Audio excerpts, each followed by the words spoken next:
اور میری پیشن گوئی یاد رکھو، تمہارے ہاتھ پر جو زندگی کی لکیریں ہیں میں انہیں کل صبح تک بندوق کی گولی سے مٹا دوں گا۔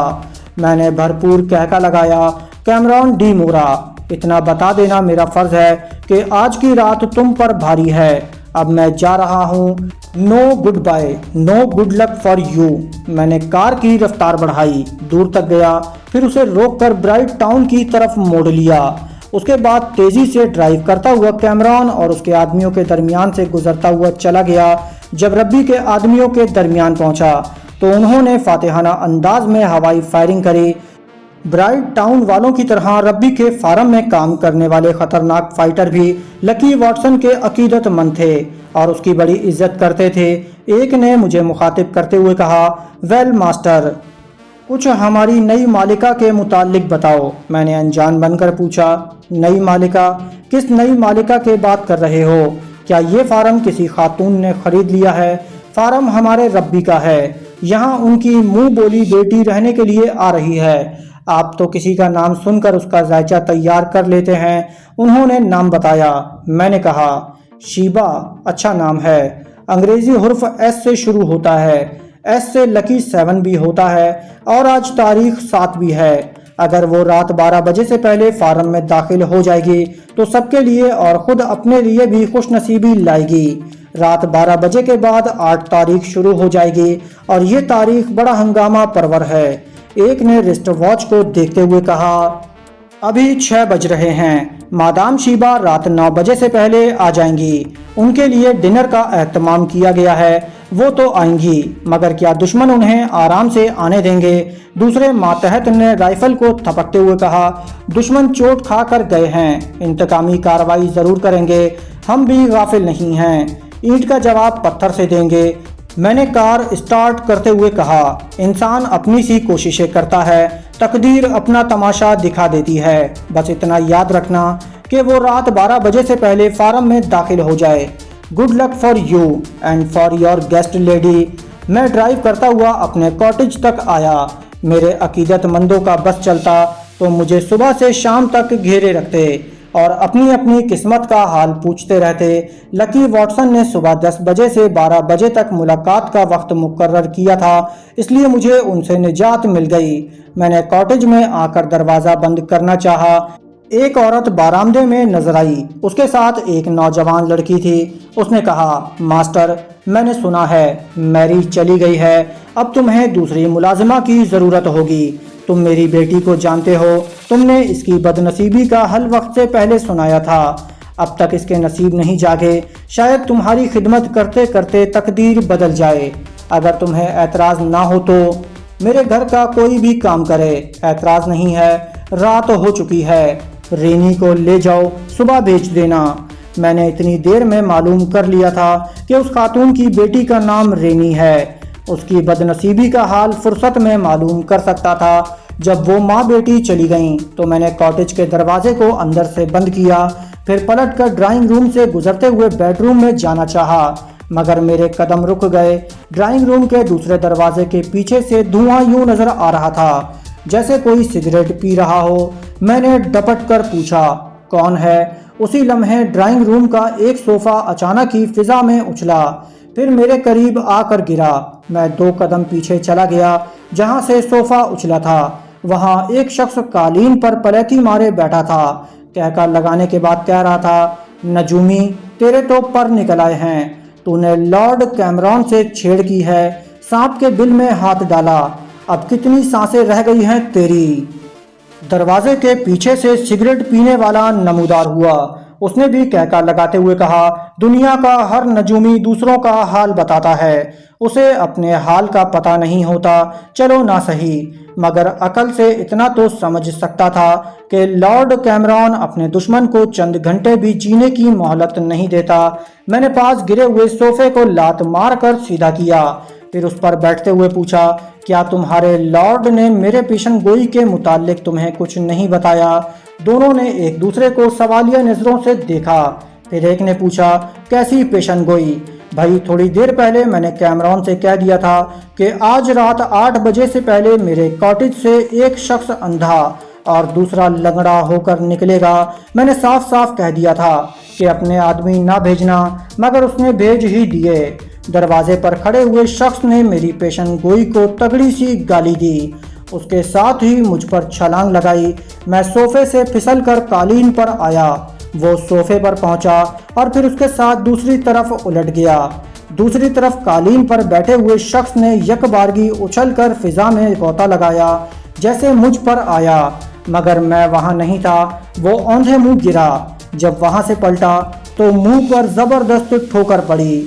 وہ دھاڑتے ہوئے چاروں شانے چت ہو گیا۔ اس وقت تک دوسرا میرے مقابلے پر آ گیا تھا۔ میں نے پینترا بدلتے ہوئے کہا، میرے علم نے یہ نہیں بتایا کہ تم میں سے کون اندھا ہوگا اور کون لنگڑا۔ وہ پھر پیشن گوئی کے خلاف کچھ کہنا چاہتا تھا، لیکن کہنے کی حسرت رہ گئی۔ اس کی ٹھوڑی پر گھونسا پڑا، منہ گھوم گیا، دوسرے گھونسے میں سیدھا ہو گیا۔ وہ دونوں تگڑے اور کثرتی جسم کے مالک تھے، لڑنا مرنا جانتے تھے، مگر ہزار داؤ پیچ جاننے کے باوجود جھنجھلانے اور غصے میں آنے والے فائٹر ہمیشہ مار کھاتے ہیں۔ ان کے ساتھ یہی ہو رہا تھا۔ وہ دو تھے، میں ایک تھا۔ مجھے بھی مار کھانا چاہیے تھا۔ یہ ان کی بدقسمتی تھی کہ میں حملے سے پہلے ہی ان کے داؤ پیچ کو دماغوں میں گھس کر سمجھ لیتا تھا۔ جب انہوں نے مجھے ناقابل تسخیر پایا تو اپنے اپنے چاقو نکال لیے۔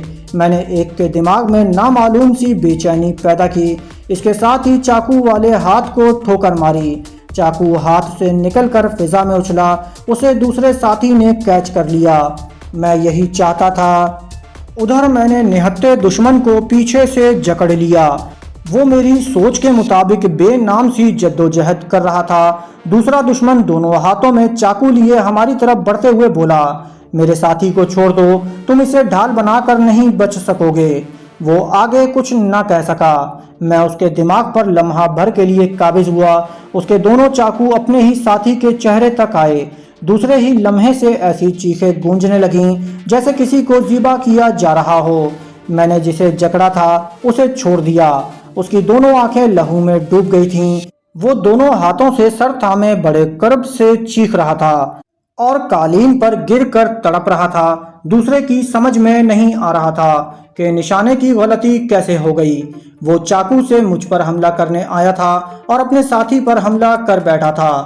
اور تو اور وہ حملہ پیشن گوئی کے مطابق تھا۔ ان میں سے ایک اندھا ہو چکا تھا۔ وہ کبھی اپنے ہاتھ میں چاقوؤں کو دیکھ رہا تھا، کبھی تڑپتے ہوئے ساتھی سے نظریں چرا رہا تھا۔ میں نے کہا، احمق، ایک زمانہ میرے علم نجوم کو مانتا ہے، کیا تم پہلی بار برائیڈ میں آئے ہو؟ اس نے جلدی سے چاقو پھینک کر گھٹنے ٹیک دیے، گڑ گڑا کر بولا، میں مانتا ہوں، میں نے تمہارے عقیدت مندوں سے بہت کچھ سنا تھا، آج آنکھوں سے دیکھ رہا ہوں، تم سچی پیشن گوئیاں کرتے ہو۔ میں مانتا ہوں، اب ماننے سے کیا ہوتا ہے؟ مقدر میں جو لکھا تھا وہ ایک کے ساتھ پورا ہوا، دوسرے کے ساتھ بھی ہوگا۔ تقدیر کبھی ادھورا کام نہیں کرتی۔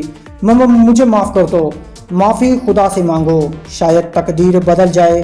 وہ خدا سے معافی مانگنے لگا، گڑ گڑانے لگا۔ پھر اس کے دماغ میں بات آئی کہ یہاں سے نکل بھاگنا چاہیے۔ اس خیال کے ساتھ ہی اس نے دوڑ لگائی، تیزی سے بھاگتا ہوا ڈرائنگ روم سے نکلا۔ میں اس کے دماغ میں تھا۔ میری مرضی کے مطابق اس نے برآمدے میں ٹھوکر کھائی، وہاں سے اچھل کر برآمدے کی سیڑھی پر ایک گھٹنے کے بل گرا۔ اس کے حلق سے چیخ نکلی، گھٹنا جیسے تڑپ گیا تھا۔ وہ تکلیف کے باوجود چیختا ہوا زمین پر سے اٹھا، نہیں نہیں، میں لنگڑا نہیں ہوں، میں لنگڑا نہیں ہو سکتا، میں لنگڑا نہیں ہوں۔ اس نے آزمائش کے طور پر وہ پاؤں زمین پر رکھا، پھر درد کی شدت سے چیخ مار کر ایک پاؤں سے لنگڑاتا ہوا گول گھوم گیا۔ اس گھومنے کے دوران میں نے اس کے زخمی گھٹنے کو اسپورٹنگ کار سے ٹکرا دیا۔ رہی صحیح کسر پوری ہو گئی۔ میرا کاٹیج برائیڈ شہر کے جس علاقے میں تھا وہاں دور دور کاٹیج بنے ہوئے تھے۔ اس کے باوجود میرے دشمنوں کو چیخ و پکار لوگوں کو کھینچ لائی تھی۔ سب پوچھ رہے تھے، کیا ہو گیا، آخر کیا ماجرا ہے؟ اور جب لوگوں نے ماجرا سنا تو دونوں کو ملامت کرنے لگے۔ سبھی کی متفقہ رائے تھی کہ مجھ سے دشمنی کرنے والا جہنم میں جاتا ہے یا پھر اس دنیا کو اپنے لیے جہنم بنا لیتا ہے۔ قصہ مختصر یہ کہ لوگوں نے ان دونوں کو پولیس اسٹیشن پہنچا دیا۔